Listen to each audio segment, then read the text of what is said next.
Patrick Cohen.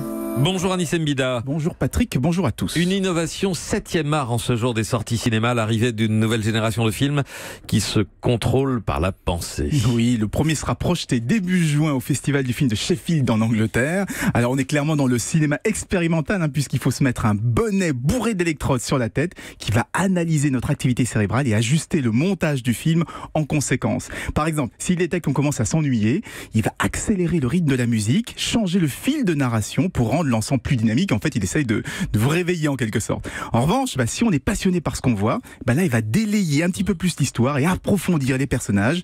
Mais en tout cas, la fin restera la même. C'est un film de science-fiction qui s'appelle The Moment, qui est réalisé par Richard Ramshorn. Il a tourné des dizaines de versions de chaque scène et tout est remonté en temps réel en fonction de l'attention de celui qui regarde. Mais s'il y a plusieurs personnes dans la salle, tout se mélange, alors qui contrôle le film? C'est le problème. Il n'y a qu'une personne qui peut contrôler le film à la fois. Ah. Toutes les autres regardent. Donc à mon avis, si cette technologie a de l'avenir, c'est plutôt à la maison, dans les sortes de DVD avec des versions cinéma et une version personnalisable. Aujourd'hui, on a le Director's Cut. Demain, on pourrait avoir une sorte de personal cut, si vous voulez. En tout cas, c'est une vraie tendance à modifier le film en temps réel en fonction de l'intérêt du téléspectateur ou du spectateur. Par exemple, les studios de la Fox vont adapter la série des livres dont vous êtes le héros au cinéma. Il n'y aura pas de pause pendant le film, mais à certains moments clés, on devra décider via une application sur son téléphone portable si le héros doit, je sais pas moi, partir en courant ou se cacher dans la cave, ce qui changera évidemment le cours de l'histoire. Mais alors là, même question, comment ça marche avec plusieurs personnes? Là, ils ont décidé, c'est la majorité qui va l'emporter, donc c'est comme en démocratie,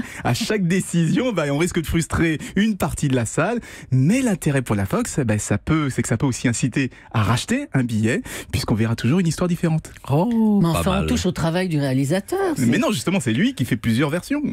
Ah oui, évidemment, c'est concocté à l'avance, c'est réfléchi à l'avance. Merci beaucoup Anis Mbida.